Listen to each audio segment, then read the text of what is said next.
بسم اللہ الرحمن الرحیم۔ السلام علیکم۔ کویت اردو نیوز کے ساتھ میں ہوں محمد عمر۔ آج کی اس ویڈیو میں کویت سے آج کی تازہ ترین نیوز اپڈیٹ شامل کرتے ہیں۔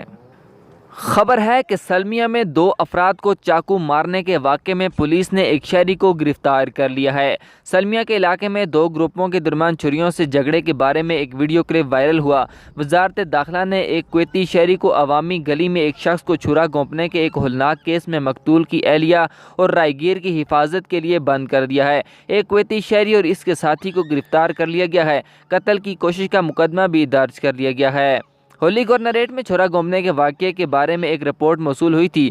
معلومات کی بنیاد پر ملزم کو گاڑی کے نمبر پلیٹ کی بنیاد پر تلاش کر لیا گیا ہے۔ کار کے مالک جس نے چاقو کا استعمال کیا اور دوسرے پر وار کیا، اس کو اس کے اپارٹمنٹ سے گرفتار کر لیا گیا۔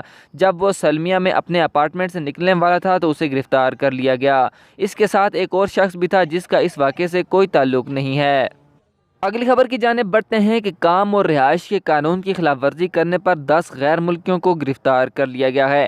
وزارت داخلہ نے دارالحکومت گورنریٹ اور فروانیہ میں رہائش اور کام کے قانون کی خلاف ورزی کرنے پر مختلف کمیٹوں کے 10 غیر ملکیوں کو گرفتار کیا ہے۔ گرفتار افراد کو ان کے خلاف قانونی کارروائی کے لیے مجاز اتھارٹی کے حوالے کر دیا گیا ہے۔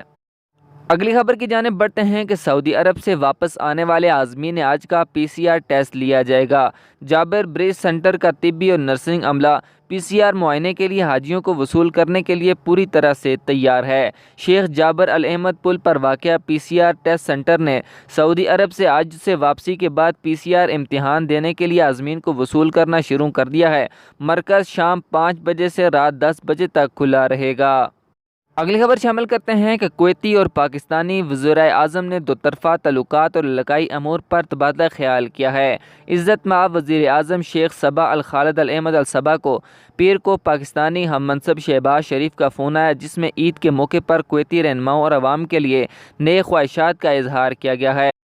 تاہم اس کے علاوہ مزید ترقی اور خوشحالی، دونوں اطراف نے تمام شعبوں میں 2 طرفہ تعلقات اور تعاون پر تبادلہ خیال کیا ہے اور علاقائی اور بین الاقوامی امور پر بھی تبادلہ خیال کیا گیا ہے۔